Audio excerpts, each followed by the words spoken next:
Pour ceux qui nous visitent ce matin, je vous souhaite vraiment la bienvenue à l'Église de Shawinigan-Sud. La mission de l'Église ici à Shawinigan-Sud est de connecter l'amour de Christ à notre communauté, à notre ville, le Grand Shawinigan. On croit que la Bible, la parole de Dieu, est vraiment le message de Dieu pour les hommes, le message de Christ, la bonne nouvelle de Christ pour tout le monde. On croit que la Bible est inspirée de Dieu et puis qu'on peut s'y fier en toute confiance pour diriger notre vie ici-bas, pour mener des vies qui ont du sens. Et puis, on fait présentement une série d'études bibliques, chapitre par chapitre, sur la première épître de Paul aux Corinthiens, qui est un livre du Nouveau Testament. On est rendu au chapitre 9, versets 19 à 27, qu'on va lire et puis on va voir non pas ce que moi je pense ou ce que d'autres peuvent penser, mais ce que le texte veut dire, ce que Jésus-Christ veut nous dire ce matin. Jésus est vivant. C'est pour ça qu'on est réunis ici pour le rencontrer. Maintenant, si je peux introduire mon message comme ça, j'enseigne souvent, moi, dans les cours de counseling biblique, de relations d'aide biblique, que dans toutes les relations, c'est bon d'avoir une communication franche puis honnête. Êtes-vous d'accord avec moi? Que ce soit dans le couple, la famille, les enfants, collègues de travail, être franc et honnête, vous seriez d'accord, hein? Ben, moi, je vais être franc et honnête avec vous, hein, au niveau de notre relation. Moi, je suis tout seul ici, vous êtes plusieurs. Euh, j'ai un certain malaise ce matin avec le texte que je dois vous enseigner. Pas parce que je ne suis pas d'accord avec ce que le texte dit, parce que le contenu du texte ce matin est très à contre-courant de ce que notre société croit. Puis je sais que on est souvent influencé, ça c'est officiel, c'est biblique, tout le monde, moi le premier, là, par la manière de penser de la société. Moi, je ne suis pas un gars de chicane qui aime des conflits ou que les gens soient choqués après moi, loin de là. Ceux qui me connaissent ici le savent. Puis je sais que si j'enseigne fidèlement ce que le texte dit ce matin, je sais qu'il est possible que des gens soient choqués par ce que je vais dire ce matin. Mais d'un autre côté, les membres qui m'ont, il y a 11 ans, élu comme pasteur ici, m'ont donné comme job d'enseigner ce que la parole de Dieu dit. On ne m'a pas nommé pasteur pour donner mon opinion. Heureusement, vous n'auriez pas été gagnant. Les membres de l'Église ici m'ont nommé pasteur avec les autres pasteurs pour que je puisse enseigner le plus fidèlement possible ce que Dieu dit, sans transformer, sans adoucir ou diminuer ce qui pourrait choquer, ou sans augmenter non plus d'autres choses. C'est ce que je vais essayer de faire humblement, avec le plus de respect et de nuances possible. Euh, Ce qui me rassure un petit peu, c'est que le passage que je vais vous enseigner ce matin, il était également très contre-culturel au niveau de la société grecque de l'époque. Vous voyez mon titre de message, hein? Renoncer à ses droits. Euh, Écoutez, ça fait le troisième message qu'on vous parle de ça. Hein? 1 Corinthiens 8, c'était quoi? Ben, c'était les viandes sacrifiées aux idoles dans les temples grecs à Corinthe. C'était de la viande souvent gratuite. Les soupers d'affaires pour les commerçants, là, c'était là que ça se passait, dans des salles à manger du temple. Puis là, il y en avait qui étaient troublés, c'est sûr. Ça fait 10 ans, 15 ans, 20 ans que tu adores Athéna ou Aphrodite dans le temple. Quand tu deviens chrétien, puis tu retournes manger dans la salle à manger du temple, c'est troublant, là, ça ramène des souvenirs. Je vais donner l'exemple de si on célébrait un culte là, d'évangélisation à l'église catholique du coin, puis le repas du Seigneur, on prendrait des hosties, puis le calice qu'on passerait. C'est sûr qu'il y en a peut-être qui ont été dans le catholicisme beaucoup ici, puis que ça ramènerait des souvenirs, puis ce serait pas, le focus ne serait pas sur Dieu. Là. Mais là-bas, nous, c'est pas dérangeant de ne pas aller faire des cultes dans des bâtiments autres. Pour nous, on a un bâtiment. Mais les gens de Corinthe ils étaient pauvres, pour plusieurs. Puis les commerçants, là, c'est important de pouvoir avoir des repas d'affaires. Puis, pas acheter la viande à rabais au marché qui avait été sacrifiée à des temples d'idoles. Ça pouvait dire plus manger de viande parce qu'on n'a pas les sous pour acheter de la viande non sacrifiée aux idoles. Fait que c'était de renoncer à des droits légitimes parce que c'était pas mal de manger de la viande, mais ça troublait des gens. Paul demande de renoncer à des droits. Il parlait en Corinthiens 9, la première partie du chapitre, de comment Paul lui-même a renoncé à plein de droits. Le droit d'être rémunéré pour son ministère. C'est le fondateur de l'Église de Corinthe. Puis il voyait que ça vous causait bien des problèmes à Corinthe. Il ne voulait pas être un empêchement. Il s'est dit, regarde, il y en a d'autres qui me soutiennent. Je ne demanderai pas de rémunération. Finalement, un troisième message, encore plus fort et radical que les autres dans le texte original. Ben, je dois encore vous reparler de renoncer aux droits. En période d'élection, de droit de vote, en période de grève de revendication. Puis, je ne suis pas contre ces choses-là, là. Mais moi, dans notre culture de revendication puis de droit, je dois enseigner un passage de la parole ce matin qui nous mentionne que nos droits, bien souvent, on doit les mettre en deuxième, puis que la boussole de notre vie, ça doit être Christ. Ça doit être la gloire de Christ. Je vais essayer de vous enseigner fidèlement le passage aujourd'hui, sans diminuer ce qui pourrait être contre-culturel, ce qui pourrait paraître radical. Et puis, par la grâce de Dieu, le Seigneur, l'Esprit Saint va nous nourrir ce matin, puis va nous faire grandir. Prions avant d'aller plus loin, je vous prie. Seigneur Jésus, on est réunis humblement en ton nom, parce que tu es vivant. Tu es notre maître, on t'a donné notre vie, tu nous as sauvés. Comme on a chanté tantôt, la colère du Père a été complètement satisfaite parce que tu l'as subie à 100% sur la croix, pour que le Père ne soit plus jamais en colère contre nous, peu importe nos actions et nos manquements. On veut que tu nous nourrisses, que tu nous rencontres d'une manière spéciale. On veut que tu nous parles. S'il y a des choses dans notre raisonnement, notre manière de voir la vie qui doivent changer, ben, Seigneur, par ton Esprit Saint et par ta parole vivante, viens corriger le tir dans nos vies, dans nos cœurs.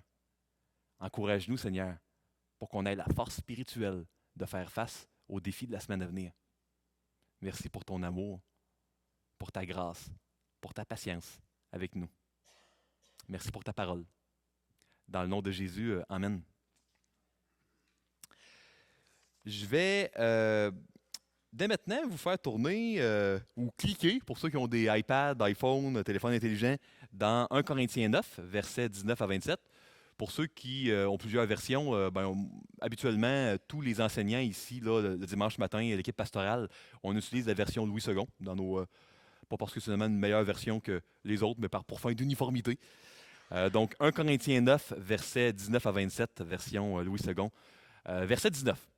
Car, c'est Paul qui parle, bien que je sois libre à l'égard de tous, je me suis rendu le serviteur de tous, afin de gagner le plus grand nombre. Avec les Juifs, j'ai été comme Juif, afin de gagner les Juifs. Avec ceux qui sont sous la loi, comme sous la loi, quoique je ne sois pas moi-même sous la loi, afin de gagner ceux qui sont sous la loi. Avec ceux qui sont sans loi, comme sans loi, quoique je ne sois point sans la loi de Dieu, étant sous la loi de Christ, afin de gagner ceux qui sont sans loi. Verset 22. J'ai été faible avec les faibles, afin de gagner les faibles. Je me suis fait tout à tous, afin d'en sauver de toute manière quelques-uns. Verset 23. Je fais tout à cause de l'Évangile, afin d'y avoir part. Ne savez-vous pas que ceux qui courent dans le stade courent tous, mais qu'un seul remporte le prix? Courez de manière à le remporter. Tous ceux qui combattent s'imposent toute espèce d'abstinence, et ils le font pour obtenir une couronne corruptible. Mais nous, faisons-le pour une couronne incorruptible. Moi donc, je cours, non pas comme à l'aventure. Je frappe, non pas comme battant l'air, mais je traite durement mon corps, et je le tiens assujetti, de peur d'être moi-même désapprouvé après avoir prêché aux autres. C'est le texte qu'on va étudier ce matin. Je vais le diviser en 2 sections. Puis on va voir ce que le texte veut dire, puis comment ça peut s'appliquer là, en 2015 dans notre belle grande ville là, du Grand Shawinigan et des environs. Dans les versets 19 à 23, je crois que le thème principal, puis on a le chapitre 8, on a le début du chapitre 9, puis ça continue, puis on a l'apogée aujourd'hui. C'est le but à atteindre, ce n'est pas l'obtention de nos droits, c'est honorer Christ. C'était quoi le problème à Corinthe? C'est quoi le thème au complet de tous les chapitres de 1 Corinthiens? C'est l'orgueil spirituel, exactement. Et puis, c'est quoi, on pourrait dire, l'antithème, ou si vous aimez mieux, la solution que Paul amène, puis il tape sur le clou dans plein d'angles? Contraire de l'orgueil. L'amour serait une bonne réponse, mais je cherche une forme d'amour très précise. L'humilité biblique, oui. Puis l'humilité, c'est pas juste de ne pas être en train de se vanter, de ne pas être arrogant. L'humilité, c'est de considérer dans notre vie comme grand ce qui est plus grand que nous. C'est ça l'humilité. Donc, si moi, je suis capable de reconnaître par exemple, les dons de quelqu'un qui sont peut-être plus grands que moi, c'est une certaine forme d'humilité. L'humilité biblique, l'humilité absolue, c'est de reconnaître comme étant ce qu'il y a de plus grand Christ, son évangile. Il n'y a rien de plus grand que ça. Et puis, c'est définitivement plus grand que nous, notre confort, nos valeurs, notre culture, nos droits. Euh, le- toute la question de revendication des droits chez les Grecs, c'était très fort. La démocratie, en passant, là, pour ceux qui l'ignorent, ça vient des Grecs, hein? C'est pas pour rien qu'on enseigne un peu les philosophes grecs au cégep, là, puis c'est des cours obligatoires au Québec là, pour ceux qui font un diplôme collégial. C'est parce que la démocratie, ça vient des Grecs. L'idée du droit de vote, ça vient des Grecs également.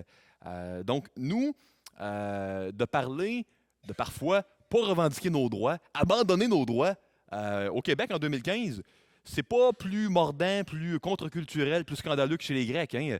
Amener ça à Corinthe, là, Paul était effronté. Hein. Paul était effronté parce que c'était vraiment contre ce que les gens croyaient là-bas il y a 2000 ans. Vous savez, Paul parle beaucoup de droits auxquels lui a renoncé. Puis il ne le fait pas pour faire honte aux Corinthiens. Hein. Il ne le fait pas pour se vanter non plus. La raison pour laquelle Paul leur parle de ses droits, c'est pour faire réaliser aux Corinthiens que euh, renoncer à ses droits euh, quand c'est nécessaire pour servir Christ, c'est la meilleure part. C'est comme ça qu'on réussit notre vie ici-bas. On a tous dans notre cœur, dans notre vie, le désir de vivre des vies significatives, des vies qui ont du sens. Il n'y a personne ici dans la salle non, qui désire vivre une vie là, vide de sens. Vraiment une vie là, que sur votre lit de mort, là, vous allez dire ouf, je regrette vraiment, puis c'est votre but de vivre une vie comme ça. Il n'y a personne ici. Peu importe vos valeurs, votre culture, vos croyances, il n'y a personne ici qui veut vivre une vie vide. Tout le monde veut vivre une vie qui a beaucoup de sens, qui a des répercussions, une vie qui va en avoir valu la peine.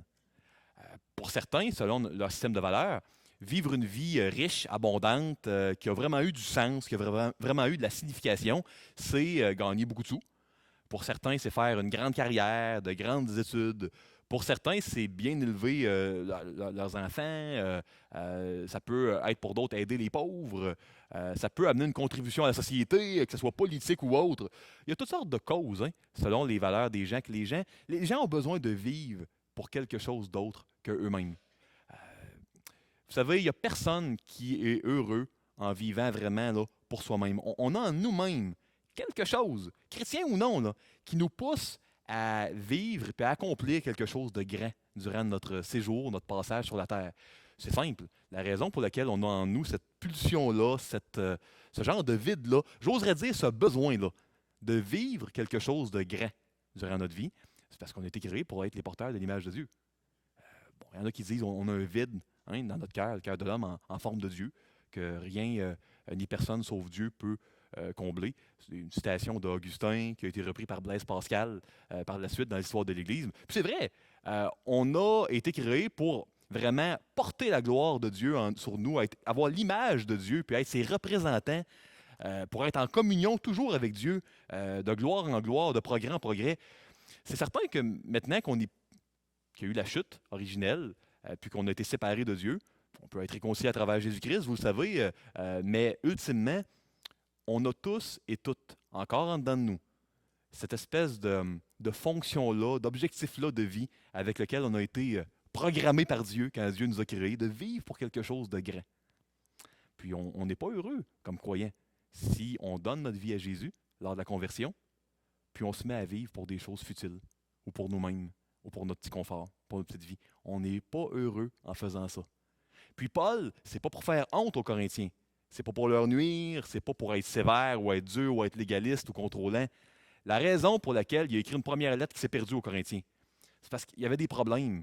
Les Corinthiens avaient donné leur vie à Jésus, puis étaient retournés à leur vomi, à vivre des vies futiles, des vies qui n'auront pas de signification, qui n'en vaudront pas la peine.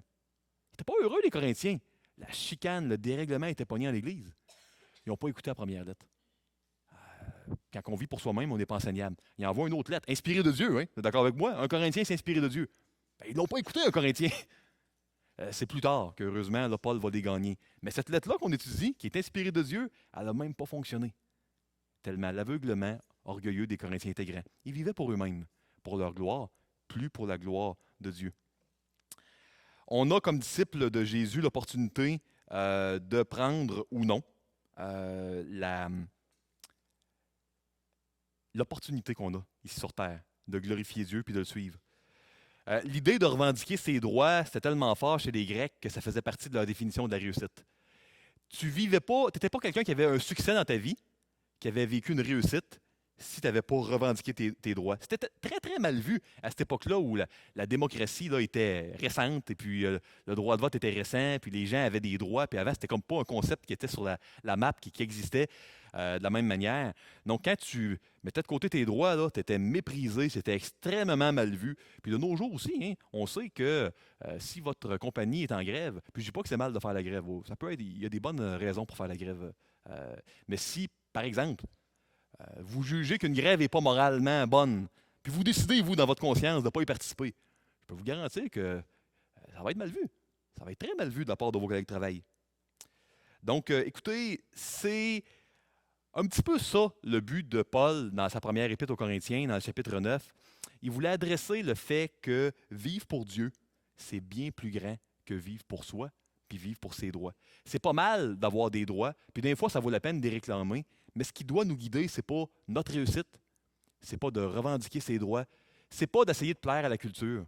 Ce qui doit guider nos décisions, si on va revendiquer un droit ou pas, c'est tout le temps, qu'est-ce que mon Seigneur, mon Maître, me demande de faire? Qu'est-ce qui va le glorifier? Qu'est-ce qui va faire avancer l'Évangile? Qu'est-ce qui va me permettre de gagner des gens pour Christ? C'est ça la boussole qui doit déterminer notre conduite durant notre marche ici-bas. J'ai voulu essayer de trouver une image, une illustration qui nous aidera à comprendre ce que Paul essaye de faire. Puis j'ai trouvé une image qui, je crois, va plaire à mon frère et ami Gaëtan.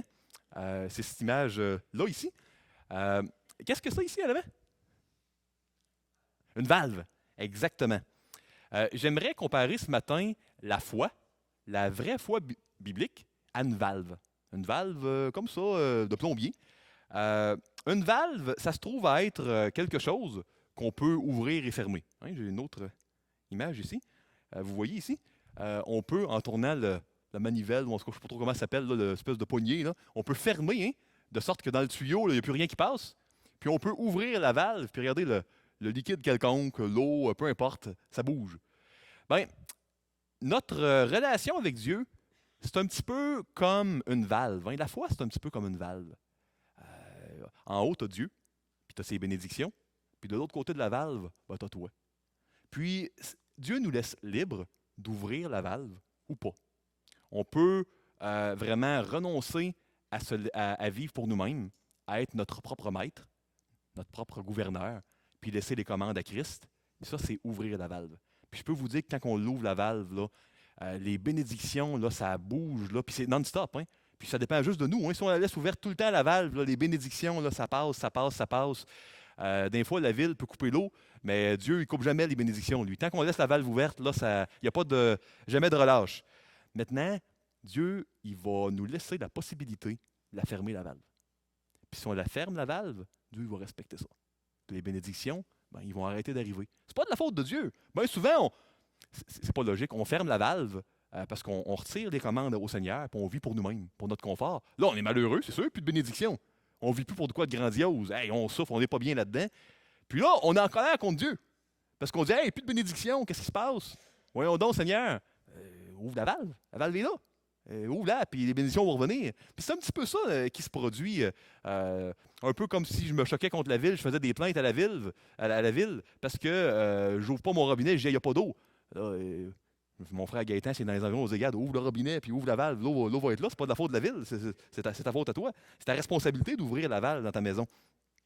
Dieu veut toujours nous bénir, mes frères et mes sœurs. Puis c'est ça que Paul voulait dire aux Corinthiens. Puis Dieu, avec la lettre de Paul, dans le Nouveau Testament, c'est ce qu'il veut nous dire aujourd'hui. Ne vivez pas pour vous-même, pour votre confort. Soyez toujours en train pour planifier votre agenda, votre plan de vie, les décisions de votre vie, comment vous allez gérer votre temps, comment vous allez gérer votre argent, quel travail vous allez prendre, le domaine d'études que vous allez prendre, les conjoints, peut-être vous allez marier, la manière dont vous allez traiter votre femme, votre mari, vos enfants. Toujours, pas votre confort, pas vos droits, pas ce qui est juste, ce qui est légitime. Il n'y a rien de juste au fait que Jésus là, nous ait sauvés. En tout cas, ce n'est pas juste pour Dieu. Hein. Ça, il n'y a pas de doute là-dessus. Hein. On ne méritait pas d'être sauvés, mais Dieu l'a fait. Puis le but est la gloire de Dieu. Ce n'est pas de revendiquer ce qui est juste, ce qui est légitime. Puis si on le réalise, puis on veut vivre ce genre de vie-là. C'est ce qu'on a promis au Seigneur. Hein? Quand on s'est converti, on a donné notre vie à Jésus. On la reprend. Mais si on veut continuer à lui redonner, même s'il fallait lui redonner chaque jour, chaque heure, chaque minute, parce qu'on la reprend tout le temps à cause de la chair, les commandes de notre vie, ben c'est comme ça qu'on va garder la valve ouverte pour que les bénédictions viennent à flot. Dans le verset, je vais juste ici retourner au texte, génial. Dans les versets 19 à 23, à 24, on voit vraiment comment on peut faire pour garder la valve ouverte. Il faut garder les yeux sur ce qui est vraiment important. Donc, voyez au verset 19, quand Paul dit « Car bien que je sois libre à l'égard de tous, je me suis rendu le serviteur de tous. » Ben, ça, c'est le premier principe. Dans le fond, Paul était libre. Il n'était pas un esclave. C'était un citoyen romain, c'était vraiment quelqu'un de libre. Il n'avait pas à être soumis à quelqu'un d'autre que lui-même. Puis il s'est fait serviteur, puis Louis II a été poli il y a 100 ans quand il a traduit la Bible, là, en 1919, parce que le mot serviteur en grec, c'est doulos, c'est le mot qui est traduit absolument par esclave dans le Nouveau Testament. Fait que Paul, il dit que bien qu'il soit libre, ben, il s'est rendu volontairement l'esclave de tous afin d'en gagner le plus grand nombre. Paul n'était pas un genre de personne vraiment là, bien influençable, qu'il écoutait tout le monde, puis tu sais, un peu là, qu'il veut tout le temps faire plaisir à tout le monde, puis balloter à tout vent. Non, non. Il s'est rendu l'esclave de tous, mais toujours dirigé par Christ. Comment je peux mieux glorifier Christ en étant le serviteur de mon frère, ma sœur? Comment je peux gagner quelqu'un pour l'Évangile? Puis je ne reculerai pas devant aucun effort derrière ce qui peut amener mon frère, ma sœur, mon voisin, mon collègue de travail à être gagné pour Christ. Je ne reculerai jamais devant aucun droit que je dois mettre de côté, aucun effort, aucun privilège auquel je vais renoncer. Ça peut avancer le royaume de Dieu, ça peut glorifier Dieu. Ça, c'était la pensée de Paul. Puis il dit, avec les Juifs, j'étais comme un Juif. Qu'est-ce que ça veut dire, ça? Il était juif, Paul. Ben, ce qu'il veut dire, c'est qu'il y avait bien des coutumes, hein, puis des habillements chez les Juifs, puis c'était pas tout le temps évident. Puis les Juifs étaient sous la loi juive. Hein. Il dit, j'ai été, dans le même verset, là, sous la loi, comme j'étais sous la loi. Jésus est venu accomplir la loi. Après l'action de Jésus, on n'avait plus besoin de se circoncire, de plus manger de porc, plus besoin de tous les rituels de purification. C'était plus nécessaire. Pourtant, on voit dans les actes des apôtres, des apôtres, acte 16, on voit que Paul il encourage Timothée là, à se faire circoncire. C'était plus nécessaire. Il le fait parce qu'il voulait gagner le plus grand nombre de personnes. On voit dans Acte 20 que là, il y a des rites de purification auxquels Paul participe. Pourquoi il fait ça? C'était plus essentiel à la fois. Paul, il ne voulait pas être un obstacle à l'Évangile. Lui, Paul n'a jamais été contre le respect des coutumes juives et de la loi juive. Le point que Paul voulait faire, c'est vous ne devez pas vous confier là-dedans. C'est pas ça qui va vous sauver. Ça pointait vers le Sauveur avec un grand S. Ça pointait vers Jésus. Maintenant, si votre confiance est en Jésus, vous pouvez le mettre l'habit avec des phylactères, là, puis vous pouvez pas manger de porc, puis respecter la culture juive, puis les rites de purification. C'est pas mal, mais c'est pas ça qui sauve. Votre confiance ne doit pas être là-dedans. C'est mal si votre confiance est là-dedans pour gagner la faveur de Dieu. Faveur de Dieu que vous avez en Christ pleinement. Il ne faut pas en ajouter là, un cran à la faveur de Dieu en Christ. Ben, Paul a été capable. Il aurait pu dire, Paul, écoute, moi, là, les églises me font assez de troubles, surtout Corinthe. Ouf, tu peux être certain que je ne me mettrai pas à mettre des habits et à enseigner les synagogues. J'ai plus loin de faire ça. Je vais aller où je veux aller, puis pas manger de porc. C'est bon le porc. Voyons donc, je ne ferai plus ça. L'idée de se faire circoncire.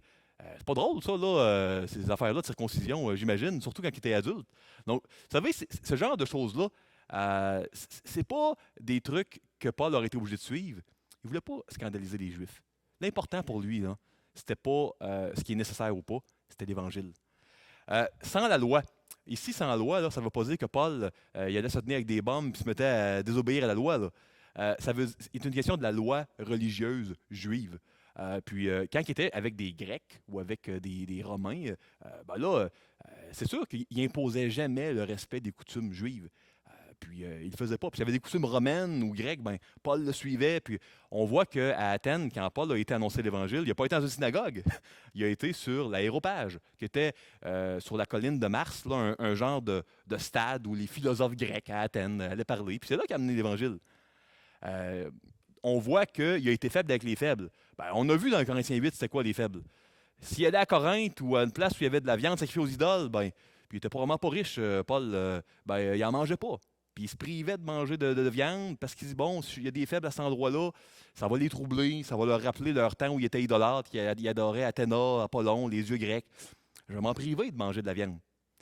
Paul ne renonçait, dans le fond, jamais à abandonner ses droits, pas les revendiquer. Il était toujours prêt, lui, à mettre de côté les privilèges, ce à quoi il avait légitimement, puis justement, droit.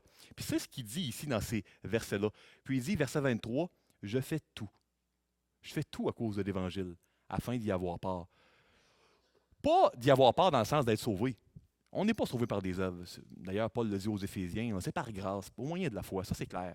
Mais afin d'avoir part, c'est lui, il voulait participer, il voulait être un instrument de Dieu. Qu'est-ce qui est plus glorieux durant une vie sur la terre que de servir Dieu avec vos dons qu'il vous a donnés? Il n'y a rien de mieux que ça. Peu importe ce à quoi Dieu vous appelle, il n'y a pas aucune manière de mieux réussir sa vie ici-bas que d'être un instrument du Dieu Tout-Puissant de l'univers, qui a créé l'univers au complet, avec qui on va passer l'éternité. Puis ça, l'opportunité de servir Dieu, là, c'est passager. C'est pas éternel, là. Parce qu'après notre vie sur la terre, là, les dés vont être joués.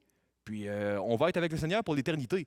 Bon, ce principe-là que l'opportunité de glorifier Dieu, elle est sur la terre, puis que les dés sont joués, on le voit à plusieurs endroits, un peu sous l'image des couronnes, qu'on peut gagner différentes sortes de couronnes. Paul en parle, Jean également parle qu'au ciel, on va jeter nos couronnes au pied du trône de Dieu. Puis, je ne veux pas rentrer dans cette doctrine-là du tribunal de Christ pour l'instant, puis des couronnes, mais le point, là, c'est que ce qu'on fait dans notre vie chrétienne retentit dans l'éternité, et puis qu'on a une opportunité qui est passagère de servir Dieu. Puis constamment dans le Nouveau Testament, les auteurs du Nouveau Testament nous exhortent à ne pas perdre notre temps, pas gâcher l'opportunité qu'on a d'être les instruments du Dieu Tout-Puissant, puis de vivre des vies là, qui ne pourraient pas être plus glorieuses. Si le plan de Dieu pour vous, c'est d'être quelqu'un qui va supporter dans la prière chez vous, à genoux, caché, dans l'ombre, l'œuvre de Dieu. Puis c'est le plan de Dieu d'être vraiment quelqu'un de prière, une femme de prière, un homme de prière dans l'ombre, que peut-être les gens ne reconnaîtront pas justement. Ben, c'est plus glorieux, là, votre vie, là, que si vous seriez là, le roi d'un pays ou le président des États-Unis ou le premier ministre du Canada. C'est encore plus glorieux. Il n'y a rien de plus glorieux que de servir Dieu avec ses dons. Ça, là, ça va avoir un impact éternel. Toute autre vie puis considération de loisirs, de carrière, c'est pas mauvais tout ça. Mais si la gloire de Dieu n'est pas dans le collimateur, n'est pas la cible, n'est pas la boussole, le but, on perd notre vie. On ne vivra pas des vies grandioses qui ont du sens. Pas dans l'éternité. Puis il n'y aura pas d'autres opportunités par la suite. Donc ça, c'est un petit peu le point des versets 19 à 24. Ici, dans la section suivante, ça se corse.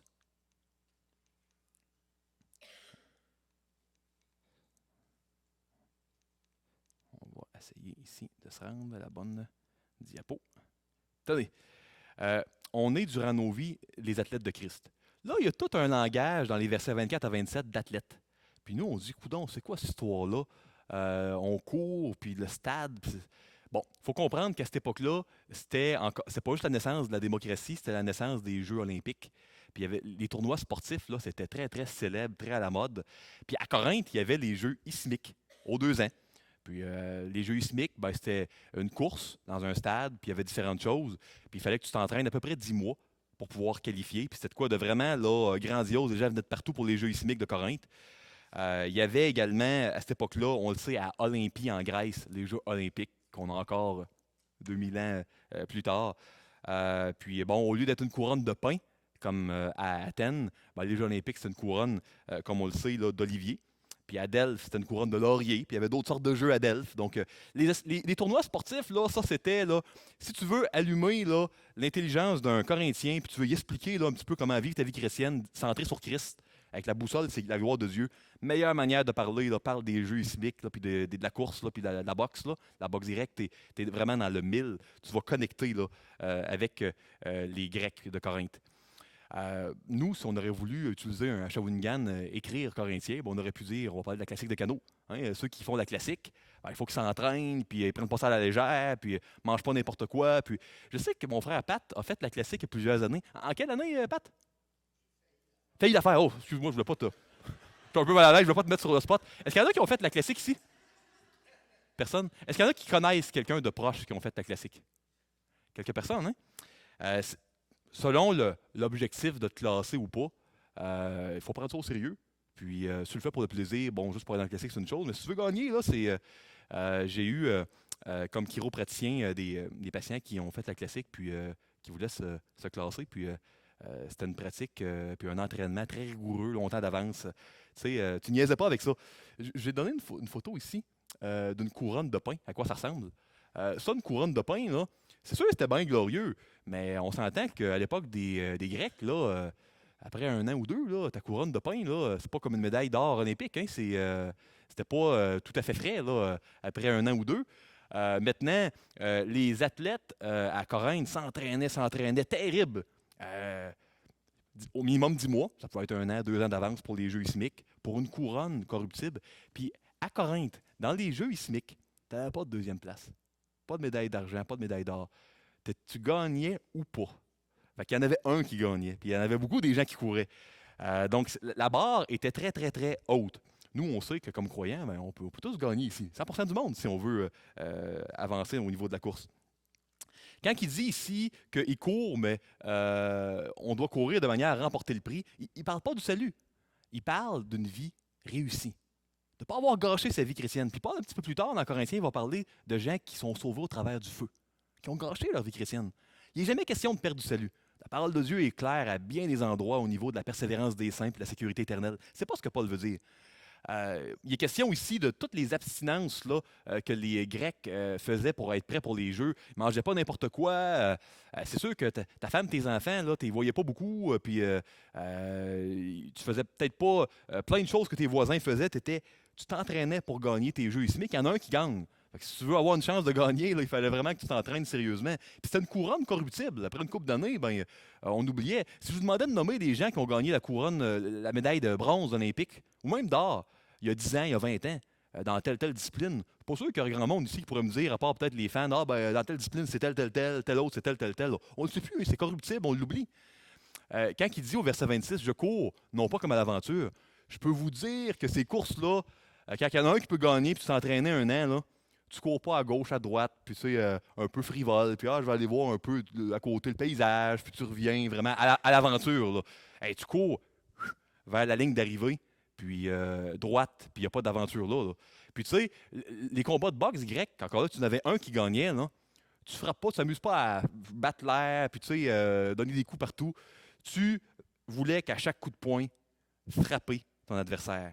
Tu ne veux pas qu'il y ait aucun coup de poing qui ne frappe, qui ne touche pas, hein, qui n'atteint pas ton adversaire. C'était très sérieux. Il y avait plusieurs abstinences pour une couronne qui, dans l'éternité, là, va être oubliée, ne vaudra absolument rien. Verset 27, c'est le pinacle, c'est l'apogée du chapitre 8 et 9. Il dit, je traite durement mon corps, puis je le tiens assujetti. Je traite durement mon corps. Savez-vous, le verbe, c'est un verbe en passant. Hein? Traiter durement son corps, c'est un verbe, un mot, dans le langage original. Puis savez-vous, c'est le mot utilisé pour quoi? C'est donner un œil au beurre noir à quelqu'un. Quand tu donnes un coup, là, puis tu donnes vraiment un œil au beurre noir à quelqu'un, c'est ce mot-là, traiter durement son corps. C'est comme si Paul il dit, là, moi, là, c'est sévère, mon affaire. Là. C'est très, très sérieux, c'est radical. Je me donne un œil au beurre noir, un peu pour montrer, là, encore là, dans le langage sportif. Ça a l'air vraiment du gars qui, un peu comme les moines au Moyen-Âge, là, se strappent et tout ça, puis se font du mal parce que le corps, c'est mauvais. C'est pas ça, là. Ça, c'est des doctrines qui sont arrivées plus tard. C'est pas ce que Paul dit. C'est un langage sportif des jeux ismiques. L'idée de donner un œil au beurre noir, là, ça voulait dire quelque chose pour les Corinthiens. C'est un langage sportif. Ici, je le tiens assujetti. Mais encore là, c'est je suis libre, il dit au verset 19. Le tenir assujetti, c'est je me rends esclave. Mon corps, je le rends esclave de moi-même. Paul n'est pas en train de dire que le corps, c'est mauvais. Paul est en train de dire que le corps doit être contrôlé. Et non pas ce qui nous contrôle. C'est seulement ça que Paul est en train de dire. Quand on voit de peur d'être désapprouvé, des fois on dit « Ah, ben, c'est la perte du salut. » Non, non, non. C'est un terme encore là sportif qui était un peu là, l'équivalent de pas qualifié quand quelqu'un est disqualifié. Disqualifié. Ouais, c'était vraiment le terme pour disqualifier dans un jeu sportif. Moi, je ne veux pas être disqualifié dans ma course. Pas question du salut, on est sauvé, mais je ne veux pas gâcher ma vie. Puis pour ça, là, c'est pas logique si pour avoir un impact éternel qui n'aura jamais de fin, là, éternel, là, ça ne dure pas 1000 ans. Là. Après 2000 ans, 10 000 ans, 100 000 ans, ça dure encore. Fait un impact éternel, c'est incroyable.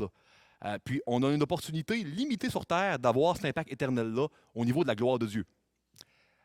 Maintenant, si pour de la gloire bien terrestre, on est prêt à s'entraîner des athlètes là, durant 10 mois, 1 an, par renoncer à une tonne de droits, je peux vous dire que les athlètes, ça renonce à plein de choses légitimes, légales, morales, qu'ils ne feront pas parce qu'ils veulent gagner la couronne, ils veulent gagner la médaille.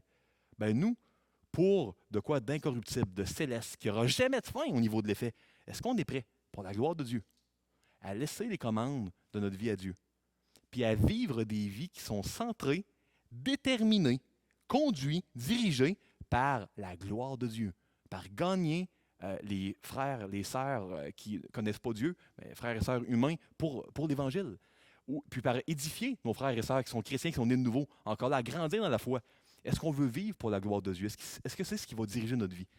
C'était extrêmement contre-culturel à Corinthe. C'était une culture axée sur les droits. Ben, ça l'est pareil au Québec aujourd'hui. Ça ne l'est peut-être pas en Afrique ou en Asie chez les gens qui étudient un Corinthien. Mais nous, au Québec, on est exactement dans le même mille qu'à Corinthe, là, il y a 2000 ans. Puis autant à Corinthe, il avait perdu de vue vraiment comment vivre une vie qui vaut quelque chose, qui ne sera pas gâchée. Ben, nous aussi, au Québec, d'une manière générale, puis moi le premier, tellement axé sur nos droits, sur notre confort, qu'on a perdu de vue comment vivre une vie qui en vaut la peine. Puis comment, là, il n'y a pas de sacrifice trop grand pour pouvoir glorifier Dieu. Dieu ne nous demandera jamais de faire un sacrifice qui n'est pas bon, qui fait du tort, vraiment, là, un tort qui ne fait pas du bien aux gens. Quand on fait la volonté de Dieu, oui, on sacrifie, mais c'est toujours quelque chose qui concourt à la gloire de Dieu puis au bien, même de notre famille, de notre femme, de nos enfants, sacrifier pour Dieu. Sacrifier pour Dieu, c'est pas prendre nos responsabilités. Pour un père, c'est pas de ne pas prendre soin de ses enfants, être tout le temps parti. Pour un mari, délaisse sa femme. Mais évidemment, il va y avoir des sacrifices, mais pas des sacrifices qui vont nuire à l'accomplissement de nos rôles. Donc ça, c'est un peu le point que Paul veut faire. On doit traiter durement notre corps, puis on doit le tenir assujetti d'une manière sportive. On ne veut pas être, dans le fond, disqualifié. C'est vraiment le terme. Il y aurait plusieurs choses que je pourrais vous donner comme application, un grand nombre de choses précises. J'aimerais vous laisser avec une citation de Dietrich Bonhoeffer, comme vous le savez, qui est un théologien que j'aime beaucoup, qui a été assassiné par Hitler là, un peu avant la fin de la Deuxième Guerre mondiale. Il disait, puis Bonhoeffer, c'est drôle là, parce que c'est un docteur en théologie qui a amené une grande contribution au niveau de l'éthique. Il a écrit des gros bouquins d'éthique là, de 1000 pages. Là. Puis il disait, ne pas agir, c'est agir en soi. Ne rien décider est une décision en soi. Puis moi, ce que je veux vous dire ce matin, si il y a eu un jour où vous avez donné votre vie à Dieu pour être le disciple de Jésus-Christ, la disciple de Jésus-Christ, quelqu'un qui va vivre des vies basées sur Jésus-Christ en toutes choses. Si c'est une décision que vous avez faite un jour lors d'une conversion à Christ, puis qu'aujourd'hui, en entendant le message de Dieu, le message de la parole, vous dites, hey, à différents degrés, que ce soit à 1%, à 10%, 90%, peu importe, l'Esprit Saint me parle, puis me montre que j'ai repris les commandes. Je suis devenu un bénévole de Jésus-Christ, plus un disciple, plus un serviteur, un bénévole qui est son propre maître, qui fait envers Christ ce qu'il veut bien faire, mais qui décide selon son confort, selon ses droits. Si le Seigneur vous parle, l'Esprit Saint vous parle, moi je vous encourage, ne soyez pas, selon les termes de l'Épître de Jacques, des auditeurs oublieux. Qui allaient dire, ouf, hey, c'est vrai ça, je pense, c'est bon ce que monsieur dit, je vais y penser. Je vais y penser à un moment donné. Sûrement qu'il y a une décision au bord de prendre, puis on retourne manger, puis on passe à d'autres choses, puis on oublie. Si l'Esprit Saint vous parle, résistez pas à la voix de l'Esprit Saint, puis prenez le temps d'en parler à un frère ou à une sœur de confiance, puis de prier. Puis il ne s'agit pas là, de partir en peur, puis de vendre votre maison, d'aller en Afrique ou en Asie. C'est pas le point. Là. Faites juste, si le Saint-Esprit vous parle, prendre le temps cette semaine de prendre un café, de partager, peut-être cet après-midi, peut-être sur l'heure du midi à un frère, à une sœur, hey, est-ce qu'on peut prier ensemble? Juste parce que je ressens le besoin que le Seigneur m'aide à remettre les commandes, remettre la boussole, que la boussole redevienne Christ et sa gloire. Puis peut-être que vous allez avoir à la faire une fois par jour, cette décision-là. C'est une décision qui doit être continue, je crois. Puis il faut prier. Ce genre de prière-là, on doit la faire souvent. Mais peut-être que ça fait longtemps que vous ne l'avez pas faite. Peut-être que vous ne l'avez jamais fait. Moi, je vous encourage, ne restez pas sans la faire. La vie chrétienne est une vie qui a été conçue par Dieu pour être vécue en communauté, les uns avec les autres. C'est pas une vie individuelle, qu'on vit avec Dieu tout seul, puis si on est réunis ici, c'est pas trop pour se parler, puis c'est juste parce qu'on profite de services, coopération de services, puis on s'en retourne. Non, non, c'est une vie, une famille spirituelle, les uns avec les autres. Donc, priez avec un frère, une sœur de confiance. Simplement, sans rien dire de détails, si ça vous met mal à l'aise.